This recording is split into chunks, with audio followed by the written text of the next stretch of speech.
Kelihatannya sepele, tapi ini jarang banget orang tahu. Kenapa setelah makan gak boleh minum teh?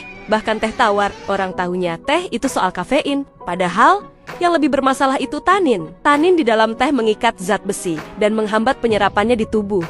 Artinya, kamu sudah makan sayur, buah, dan protein. Tapi nutrisinya tidak terserap optimal.